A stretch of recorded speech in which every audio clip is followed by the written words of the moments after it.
avant dans la lecture du programme, na kosepela tout ça une courte prière. Tout bon de la nan. Merci.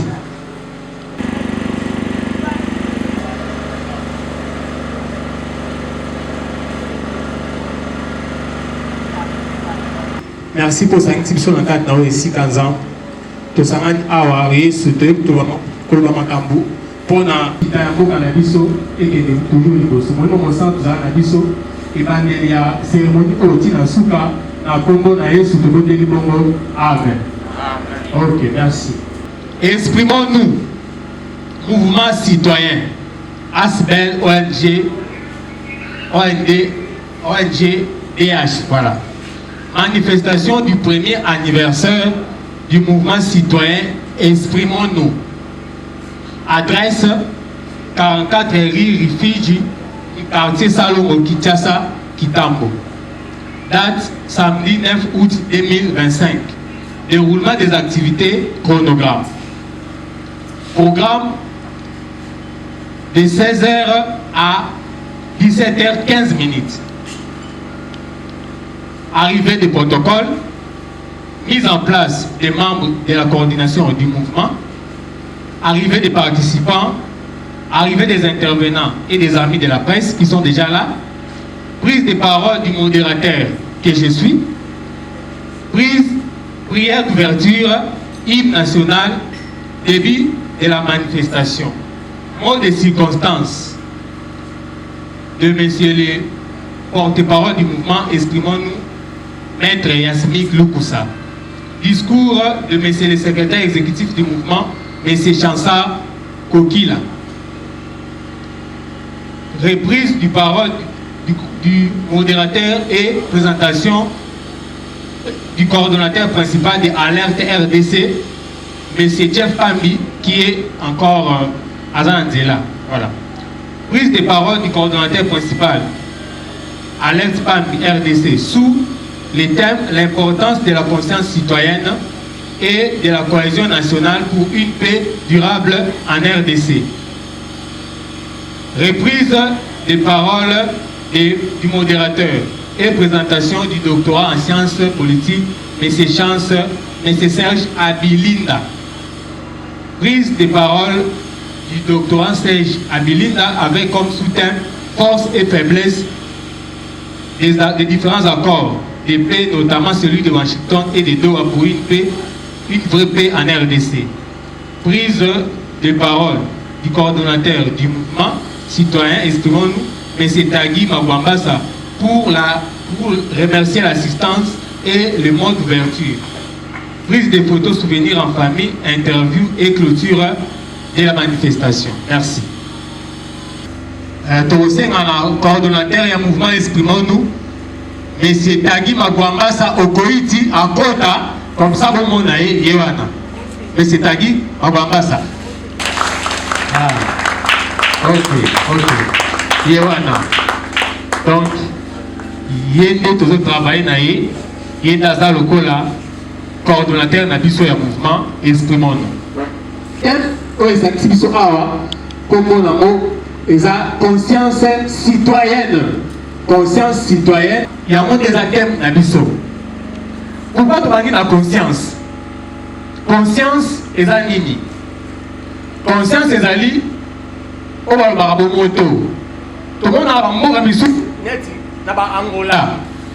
Mboka wana Angola, ceux qui transportent et le mot kaka ezaki lokola na 100 kwanza. Transport est comme na 200 kwanza. Population nyonso ya Telemi. Population ya Telemi. Donc population ya Telemi bakondi barekile bazongi sima okona transport ekiti. Mais so comme ça biso pona nini bablo ba boesala na ba Angola na Angola mais na mboka na biso ezalaka te. Donc comment to bona nyonso ezalaka normal. Donc transport est comme 5 000 et comme 6 000 7 000 8 000 muta roloba azate. Donc mutu pas solo roloba ni yo mutu bongisa mboko. Est-ce que yo mutu bongisa mboka c'est quoi nani akobongisa mboka? Donc réveiller conscience de la population. Même ceux qui sont dans la constitution de la Piso, dans l'article 37, et le Biboé, les pouvoirs publics ont l'obligation de collaborer avec les associations qui travaillent dans le domaine du développement social, culturel, économique et consort. Et on a même précisé là-dessus sur l'éducation des citoyennes et des citoyens. Chers membres, distingués invités à vos titres et amis exprimons. C'est avec un immense honneur et une grande émotion que je prends la parole aujourd'hui. À l'occasion du premier anniversaire de notre mouvement citoyen de Mono. Il y a un an, nous étions réunis autour d'une même conviction, celle que la voix du citoyen doit être entendue, respectée et prise en compte dans la construction de notre société. Ces rêves, cette inspiration a donné naissance à Exprimons-nous. Depuis ce jour, nous avons parcouru un chemin riche en expériences, en rencontres et en actions. Et nous avons parcouru un chemin riche en expériences, en rencontres et en actions. Nous avons aussi mobilisé des centaines de milliers de citoyens qui partagent notre volonté de changement et de justice. Notre mouvement est devenu un espace d'expression, un lieu où chaque voix compte, où chaque opinion a sa place et où le débat démocratique est encouragé. Mais notre engagement ne s'arrête pas là. Nous savons que le chemin est encore long. Les défis auxquels notre société fait face sont nombreux. Inégalité, manque de transparence, non-respect des droits humains, accès aux services essentiels et bien d'autres encore. Aujourd'hui, en ce jour d'anniversaire, je vais dire à chacun d'entre nous que notre force réside dans notre unité et notre détermination. Exprimons-nous.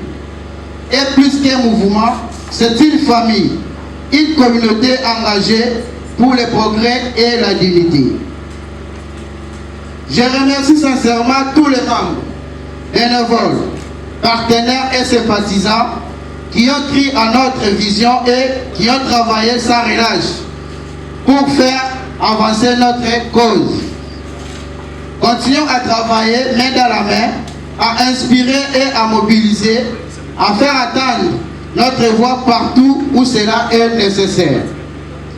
Joyeux anniversaire! Vive le mouvement citoyen Exprimons-nous! Vive la jeunesse consciente et engagée! Je dis et je vous remercie. Allô. Bonsoir à tous. Bonsoir à tous. Bonsoir tout le monde. D'abord, merci beaucoup. Tout Pessi Bino, le monde Mingi, la présence Nabino, Nandenge pour répondre à l'invitation, il y a mouvement citoyen Exprimons-nous. Biso Tozali, mouvement citoyen, na Congo, il y a Exprimons-nous. Au Walobi Nalidala, Toloba. Sikoyo, Tokoloba, Nid. Biso, Tokoloba, Makambo, Nyos. Oyo, ezali na kati ya société. Oyo, ezali kotobisa batu. Alors, biso, Bilenge, tango Tuvandi, à partir de l'élection ya 2023. Tango Lekaki, Tomonaki Bilenge Ebele. Bazalaki na makambo ya politique, bakandidat député national, bakandidat député provincial, bazalaki ebele. Et na suka nango, komi na tango ya baponami, bandeko na biso wana bilenge, basundoli bango, bapesi bango mbongo ya campagne te, batiki bango na ndenge wana. Or, ezalaki ke non bapoliticien, mpo na baatteindre sei na bango, les bazaki bilenge wana utiliser bango pour que ba gonfler sei na bango et ba parti politique et na suka nango basali ba jeune qui s'embête. Tout le monde a qui eloko wana kino ezali mabe makasi. Tozobenga yango manipulation. La politicien oyo ba ko manipuler ba jeune.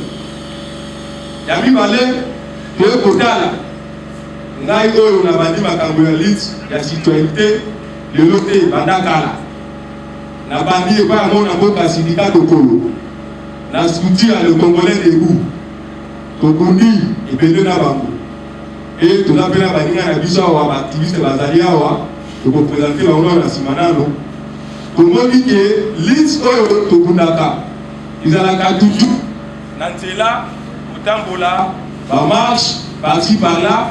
Alors, tout le monde dit que non, comme les alliés bongo, biso, mouvement citoyen à biso, exprimons-nous, pour vendre Nina Bandinga, tu dis que non, non, tu peux vendre la beauté parce que le nom, tu veux réclamer pour la Congo. Si tu biso, tu sais la Congo Lini. Avant Congo, c'est la biso. Si tu biso bilingue, tu sais la Congo Lini. Par parti politique, dans Congo, dans biso, il y a plus de 800 partis politiques. Le mouvement citoyen est allié mêlé, quand même le système. Alors, biso, il faut qu'il y ait un mouvement citoyen, la Congo exprimant nous, il va porter ma casquette mêlée. Il va porter casquette politique, il va porter casquette administrative, il va porter casquette judiciaire, il va porter casquette diplomatie, il va porter casquette professionnelle. De biso pour ça mouvement citoyen à Congo la exprimant et sortie officielle à biso ils allaient marquer le 30 juin l'année passée. Alors le lot est dans le coup là une année il y a biso il y a mouvement na baninga to pe ko buna et to besoin moi soutien pour votre personnel qui biso et avant de continuer d'abord il faut remercier d'abord bateau vraiment bataki biso le boko pour la tour ici vraiment le boko au vélo. La pesi d'abord merci à Liboso à Bouti Makas Boutumo na ba grip na ba rip et le lot vraiment beau vendre merci za basai biso ngolu et tozali awa ya mi balé to ko pesi tout merci et pas à professeur que à côté les mawa au peut le professeur de pardon s'il vous plaît avec humilité au côté les maman na yo merci beaucoup. Et pas propre Théo, c'est que c'est notre parent qui a la bisoté, tu vas dire que le gars n'a pas, t'as boué, et à son gars qui biso, et tu peux encore merci Lissou, n'a pas militant, il y a parti politique et SID. Et dans le biso Clovis, Ligue des jeunes, de côté le man, il y a SID, on va comprendre, le gars qui biso, on a ma fiche, on a l'invitation, il y a son gars qui biso. Et tout aussi merci Lissoussou. Vous êtes un abisso de Jean-Paul, à côté de moi, de Jean-Paul. On va comprendre de Jean-Paul. Merci. Et de mon abisso, papa Ibembo, à côté de moi, à comprendre. Merci beaucoup. La bande dit que le col a invité l'abisso ailleurs.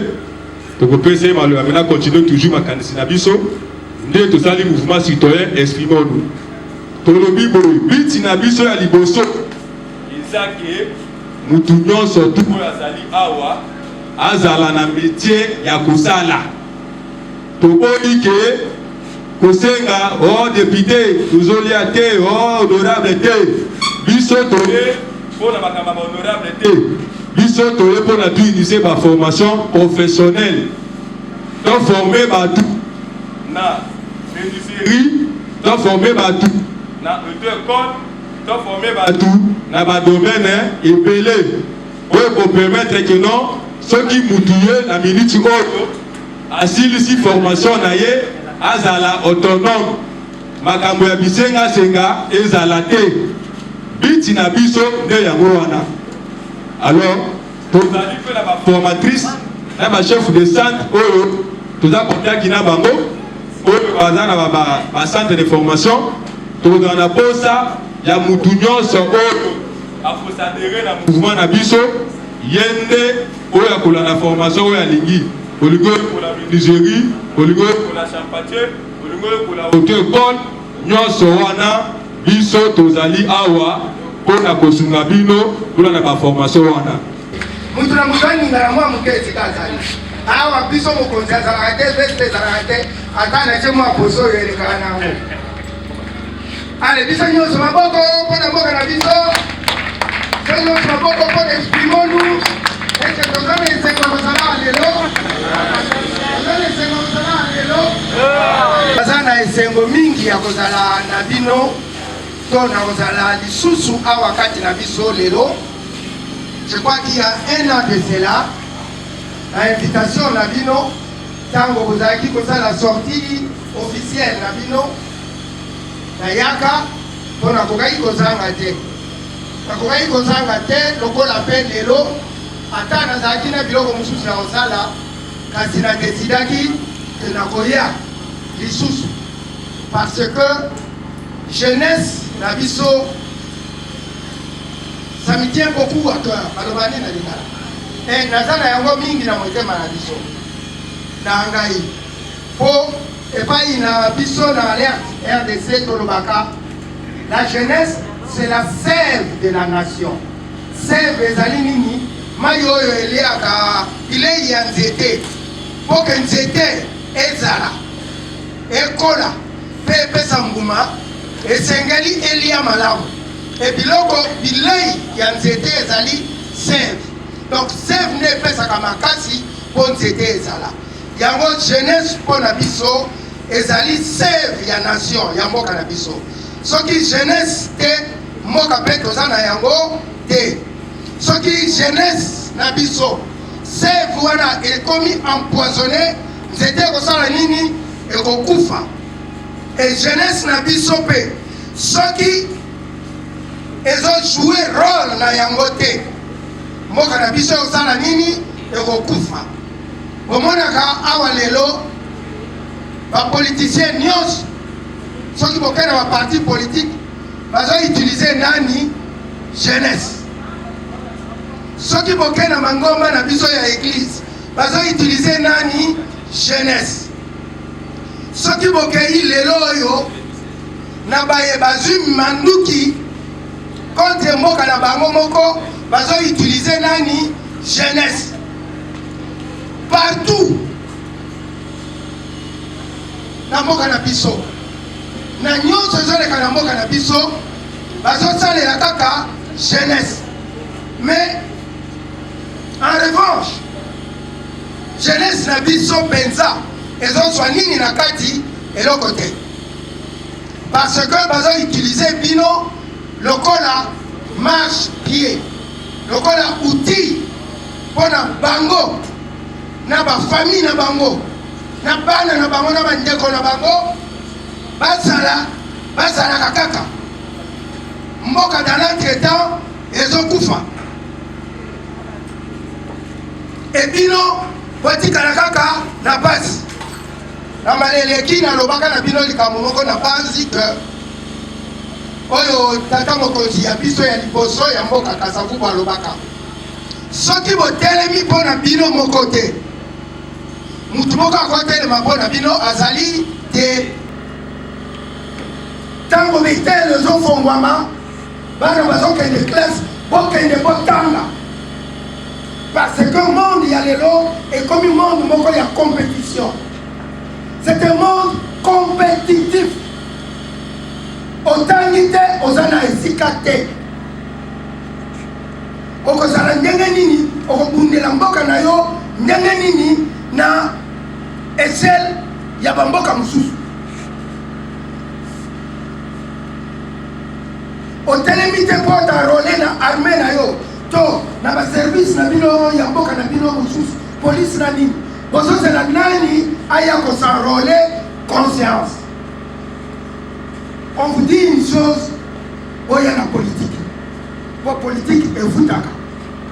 21 000. La loi na bino, nyos, on a kutaka. Na l'élection où tu connais. Il y avait 24 000 candidats. Donc plus de 20 000 bino jeunes. Comme il y a pas envoyé de dossier, moi je suis un campagnard. Dans un paysan. La botami na village kotaka bilango, nayebi koloma mbisi, nayebi kosala chasse, nayebi kokanga puku. Soki mokamati na mobwaki na kati ya zamba na kosurvivre ata une heure. Est-ce que ndenge tozali ya bino bajene na biso okokango mpo bokomi badentiste bozosela bakanisaka nanu mbongo après oyo okanisa mosala. C'est seulement au Congo qu'il y a ça. Alors qu'en réalité, il faut y avoir mosala osali mosala nde mosala wana efuti yo. Et ici on ne parle que en millions. Mutu nyonso alingi azala na million baza kobebisa makanisi na bino. Je suis pas un commerçant. Donc comme na mbongo ebele, eh bien sala commerce koya na politique te. Conscience politique elezaka te. Politique eza apostolat, c'est-à-dire bozosala na bolingo mpona bokomisa intérêt ya yo te ya lingomba. Okoki kolala nzala mpo ke lingomba ezwa. Baza bamiyibi, baza bato ya lokuta. Faute ya nani? Ya bino. Parce que les jeunes, vous n'êtes pas conscients. Mais rien. Toza na bino wa tikino ensemble tokobima. Oyo nyonso tozo merite yango te. Mwana mwana ngembo. Kitambo nga na yebi eza oyo te. Conscience. Bami yibi. Kitambo banzeleza akapla. Soki nazwi taxi na victoire to na magasin. Emema ngai epai na biso na matadi. Tina porte ya ndako. Soki natelemi na nzela na ndeko na nga natali voiture nalobi a te oyo ngai na ozwa te eza propre te. Ozopona taxi ya bibonga na te na nga ye amati ngai nazeli oyo ngai nakomona oyo nasepeli nango na mati. Ntango ye azokoma nga mpe na olanda nakomi. Mutu na mutu taxi mutu moko. Est-ce que lelo taxi na kisasa eza te? Conscience pense na armée na biso eloko ko protéger mboka na biso. Et dans tout ça, l'homme au centre c'est le jeune. Mais un jeune conscient. Batindi yo po koma moyibi te po bango baza miyibi. Batindi yo po koma mutu lukuta te po bango baza lukuta. Ezopona mboka. Sala mutu ya Pierre. Longola moyibi, longola lokuta. Kende tanga classe, luka musala mais jeunesse ya lelo. Et kende ka lisusu ko luka misala te et créer akande misala. Coordonnateur apesaki ngai thème alobi na échange ya lelo okolobela cohésion nationale, conscience citoyenne, cohésion nationale pour la paix. Micro.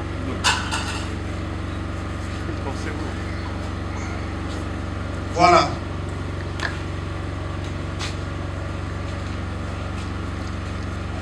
Voilà.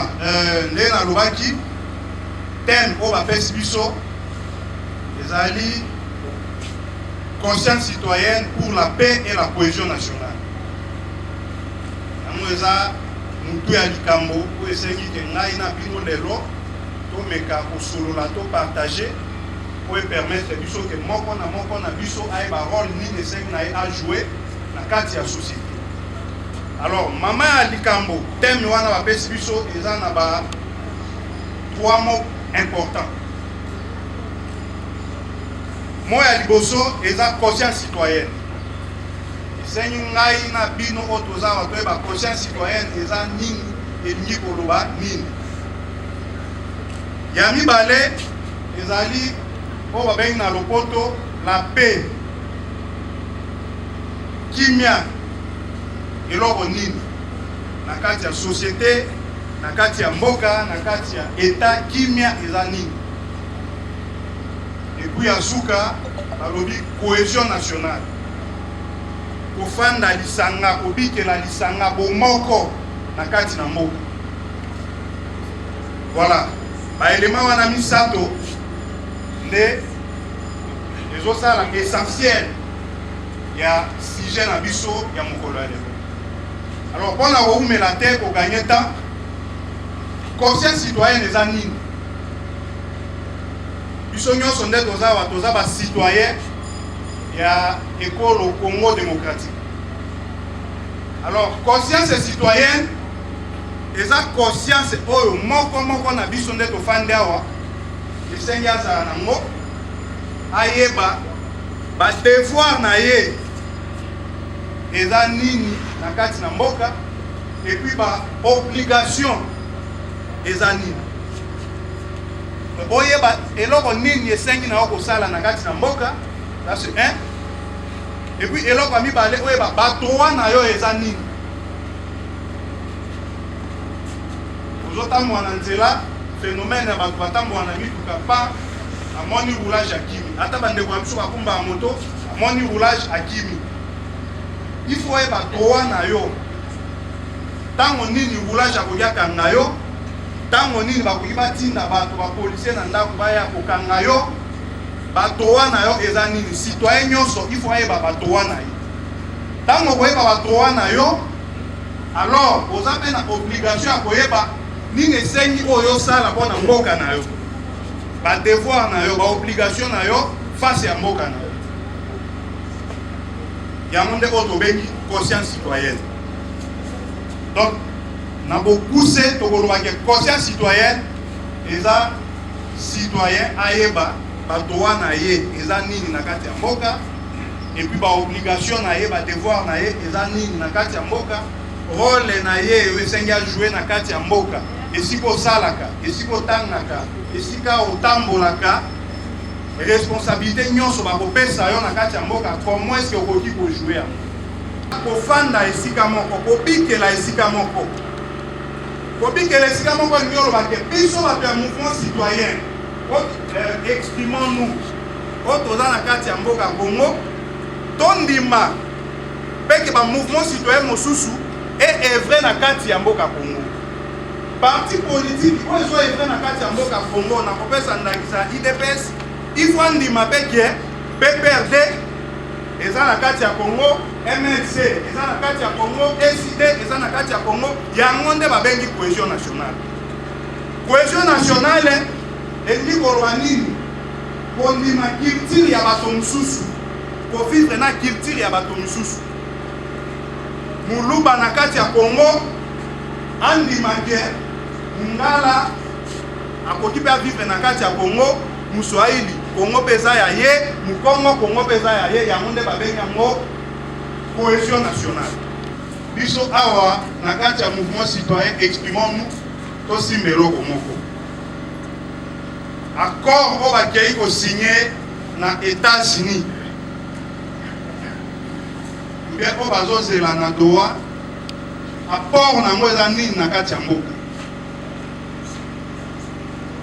Na relation internationale balobaka toza na lolenge mibale ya koresoudre baproblème na kati ya mboka. Lolenge ya liboso balobi esengaka oyo babengi force makasi, epuis lolenge ya mibale eza oyo babengi risque, alingaka tobengaka yango mwa mayele mabe. Soki olingi oresoudre problème na kati ya mboka, okosalela force, okosalela risque, alingaka mayele mabe, mais na lopoto na science babengi yango diplomatie. Donc diplomatie etambolaka na force na risque. Sikoyo biso ba accord toke ko signer na États-Unis, to signer na position ya force ou bien na position ya faiblesse. Na kopesa eyano te moko na biso apesa eyano na mutuna wana. Parce que force elingi koloba nini? Force elingi koloba ke biso moko ba Congolais toza na makoki ya kobatela intégrité ya mboka na biso. Toza na armée, toza na police, toza na service ya renseignement. Il faut mboka à disponibiliser ma coquille pour permettre à défendre le territoire. Américain à Colombo, Amérique à Tepoya pour défendre le Congo. Rwanda à Colombo pour défendre le Congo. Et pour défendre le Congo, puis son nom va congolais. Alors, quand il y a tout ça, l'accord, ils allaient respecter. Les autres, c'est que puis son nom va organiser. Organiser armée, organiser police, organiser service de renseignement, service de sécurité, nous sommes moka. Ce qui doit organiser, tant que négocier na position à force. Quand on va to lingi pour. Ce qui faut boy biso to kubet. Mais tant que vous avez ma case à kubet, vous avez ma côté à kubundate, vous avez une obligation à kundima, nous sommes au bas comme maintenant le droit proposition.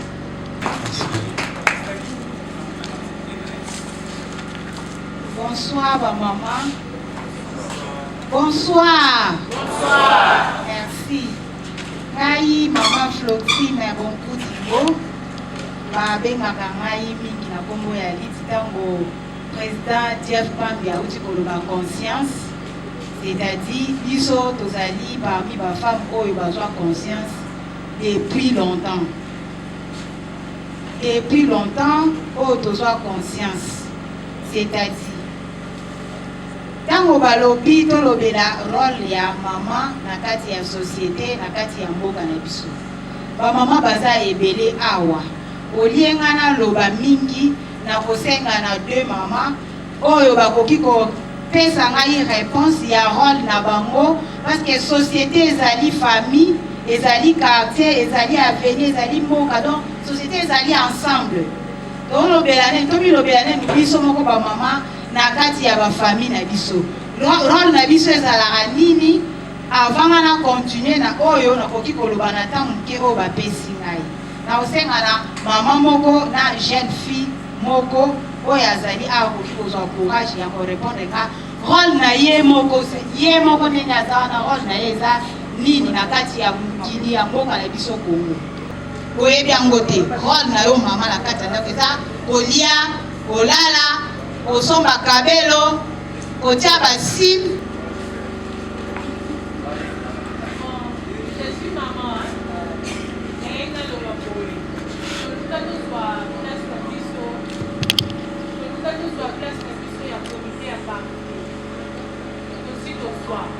Moi, si à ça n'a pas de nom. Moi, si à ministre, moi, si à présidence, moi, si à fonction. En tout cas, quand tu es maman, il faut y avoir comment il y a se défendre dans la carte. Et ça n'a pas la mousse sur son bota. Il va y avoir des gens qui vont condamner maman. Maman, on a tout à la boy, maman, on a tout à la boy. Mais peut-être maman, la carte à solo. Moi, on a fait dans l'Ibanda à ce qu'elle est focalisée dans ma paix, mon corps, non. Moi, na bami peut-être oyo ye azoke kokuta sikoyo ntango mwana azozonga na ndako donc na papa mpe y compris papa tala kutu bana na yo e mosusu likango na ndenge na ye bocomprendre ndenge alobi eleko ya liboso ezali défense mama aza kodefendre libota na mateya ya kote ya bana mpona éducation. Parce que moi, natanga azobima na libanda azokende na éducation oyo azwi na famille yango nde balobaka eza faute ya baparent. C'est-à-dire baparent bazwaki tante ya koéduke mwana neti baparent na biso ya mikolo oyo akenda aoteka na zandu ndenge alamuki 5 ayebi nde mwana alamukaki te ayebi kosala devoir ya mwana te ye aza vi na ye mobimba na zandu ateyaka mwana te suka nango mwana akomi fazer. tokokende na bilenge na biso ya basi parce que bango balobi kilelo wana bazokoma mpe parent avant l'âge bazoyaka na bagrossesse précoce bazoya na bamaladi ebele IST VH ebele ya bana na biso ya kilelo mpona nini kolinga azala akoma donc bamikomisi parent bango moko to bazojoue mpe rôle ya baparent. Merci na yo. Je crois que nous atterrir pour la manifestation de la biso. On a coupé ça maloba na porte-parole ya mouvement. de Koyasmik, Lukusa, après c'est un bref, l'occasion abogisi pour l'actualité politique. Alors, à déconnecter, nous avons beaucoup plus bref parce que tout qui n'est pas comme ça. Justement, donc position Nabiso par rapport à l'actualité d'Amboka Nabiso. Mesdames et messieurs, chers membres, distingués invités à vos titres respectifs, la création d'un cadre d'intégration économique régionale sur 90 jours visant à intégrer les deux pays dans des chaînes de valeur minérale avec un investisseur américain. Appui au processus parallèle de paix avec le 1-23 au Doha, bien que ces groupes ne soient pas partie prenante de l'accord. Deuxième point, analyse critique, enjeux et limites. Point positif. Un cessez-le-feu est maintenant formalisé, ouvrant potentiellement la voie à une stabilisation de l'Est de la RDC. Les liens entre la paix et la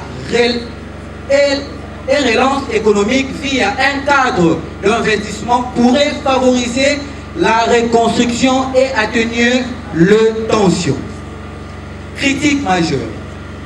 Déséquilibre du rapport de force. Kinshasa est perçu comme ayant cédé sous pression extérieure sans satisfaction. Des attentes fondamentales, comme le désarmement contraignant du 1-23 ou la restauration de sa souveraineté territoriale.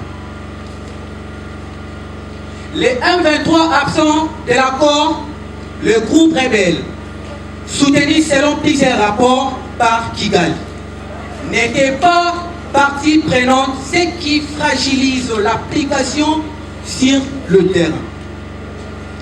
Les dispositifs de retrait conditionnés à des actions que la RDC est de feu mal à même de mener, créer une impasse stratégique. Car Kinshasa ne peut pas neutraliser celles des FDR sans société. Le précédent accord Addis Abeba, Nairobi, Luanda, etc., n'ont souvent pas été respectés, ce qui alimente les scepticismes quant à l'application réelle. Absence de consultation de populations locales, de voix des sociétés civiles et experts. Dénonçant un processus mal ancré dans la réalité congolaise. Perspective d'avenir. Mécanisme de mise en œuvre. Suivi indispensable. Avec implication accord de médiateurs, notamment les États-Unis, pour garantir les retraits des troupes et l'application de mesures sécuritaires. Accord 1-23 Doha.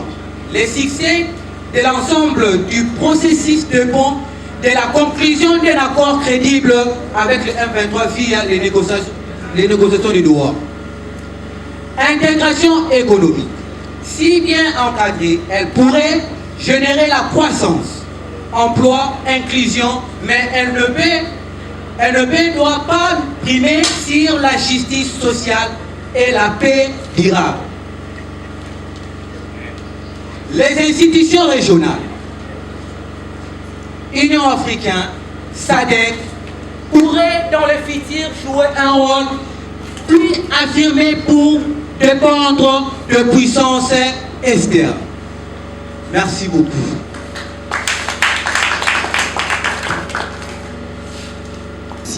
Pour comprendre que la RDC jeunesse encore les la jeunesse les a état d'esprit. Jeunesse les a dit nous pas comme une vacances. Et ça nous tous à ça nous colle au talier pour maintenant nous n'avons pas d'ailleurs à ça elengue.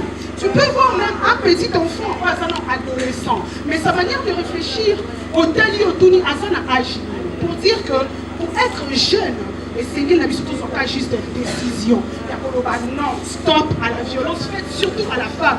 Tant qu'on a la discrimination, plus dans le milieu du travail, bino bilenge mibali, bino bilenge mibali, et qu'on soit persécuté, biso ba maman. Na ye na ngana musala, na zana bwanya na ngai, esengeli na teka nzoto ko bapesa ngesika. Maman dobi ko azoteka matevele ateka. Il n'y a pas de son métier, il n'y a que des sauts des gens. Mais une femme qui a fait de longues études, elle ne mérite pas une place. Là où il y a des hommes, elle le mérite. Mais pour que cette femme puisse avoir le courage de s'exprimer, il faut que cette femme puisse être considérée. Et la femme, pour que tu sois considérée, il faut que premièrement tu commences par connaître tes vrais droits. Qui tu es, connais-toi toi-même et découvre la divinité qui est en toi. 10 Socrate. Merci beaucoup. En tout cas, merci. Je crois.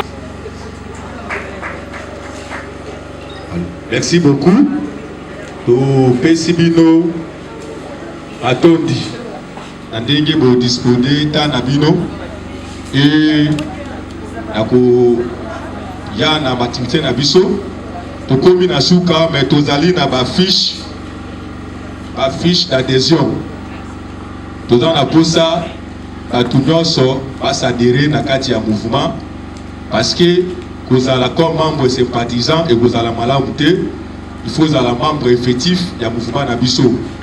Pour toi na biso tozala na condition ebele te, topesi yo fiche rempli, opesi kaka des photos passeport na yo na 2000 francs na yo, tokopesa yo carte wana ko permettre yo tango toko initier ba formation professionnelle.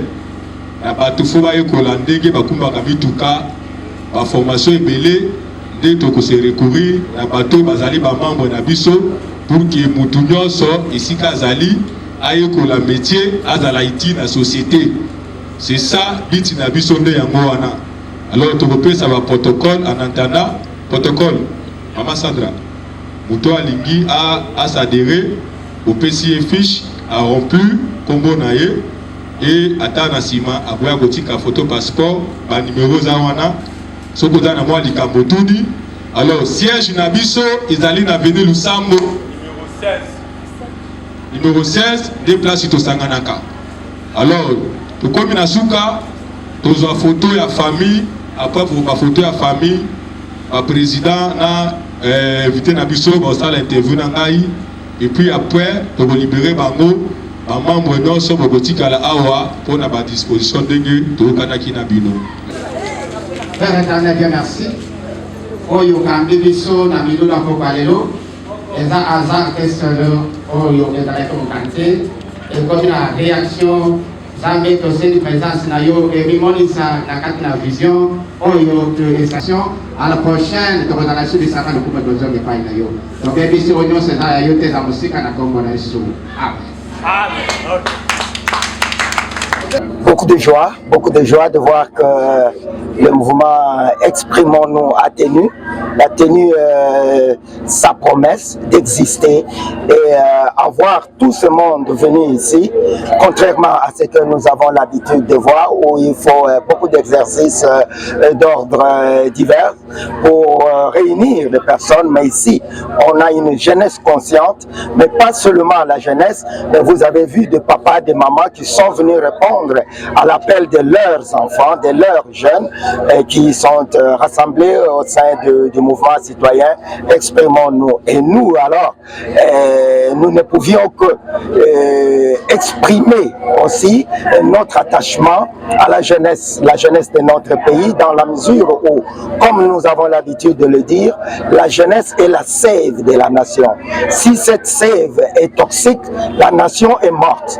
Ainsi, il est de notre devoir de faire en sorte que cette jeunesse soit une vraie sève qui alimente la nation pour que la nation vive, que la nation grandisse, que la nation s'affermisse et que la nation soit compétitive au niveau régional et international. Donc, nous serons toujours aux côtés de nos jeunes et ici, l'exemple avec les jeunes du mouvement citoyen Exprimons-nous.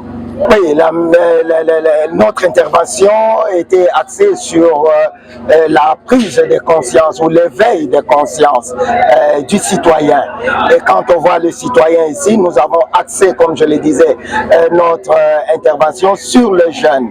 C'était notre cible, la cible de notre intervention, parce que, comme je le disais, si nous n'orientons pas notre jeunesse qui est en proie à des exactions de tout genre, en proie à une dépravation très avancée des mœurs, il est donc de notre devoir de faire en sorte que nos jeunes s'éveillent sur le plan de leur conscience, qu'ils prennent, permettez la tautologie, conscience de leur responsabilité vis-à-vis d'eux-mêmes et vis-à-vis de la nation. Ainsi donc, nous avons beaucoup encouragé nos jeunes à s'éloigner du mensonge, à s'éloigner du vol, parce que notre pays aujourd'hui est caractérisé, je dis vol, vous dites souvent détournement des fonds, corruption, et je n'utilise pas ce mot-là, je dis bien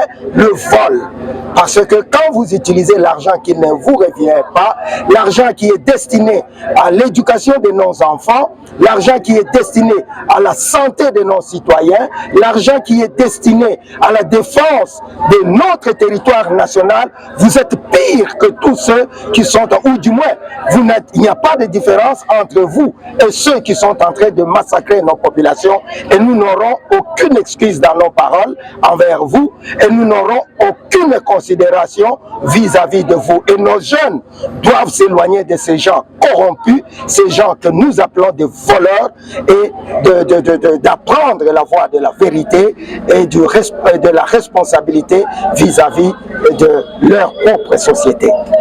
Merci beaucoup. En fait, une année déjà, donc depuis le 30 juin de l'année passée, et ça fait une année, et depuis la sortie de notre mouvement citoyen Exprimons-nous, je crois que ce n'est pas facile. On a passé vraiment un temps très très difficile.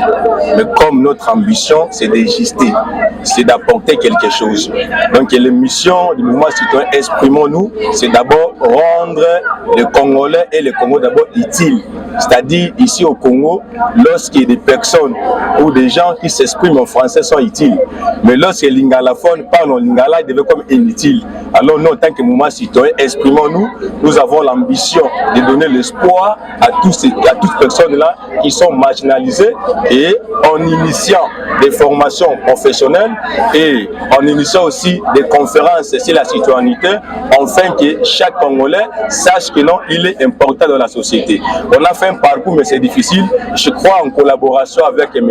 Jeff Pambi et d'autres activistes du mouvement citoyen et d'autres acteurs sociaux, politico. Et je crois que nos ambitions, on va aller toujours en avant. Alors, pour profiter sur l'occasion, nous invitons aussi d'autres jeunesses qui n'ont pas encore emboîté les pas, qu'ils viennent ensemble, on puisse travailler pour relever les défis de notre pays. Merci beaucoup.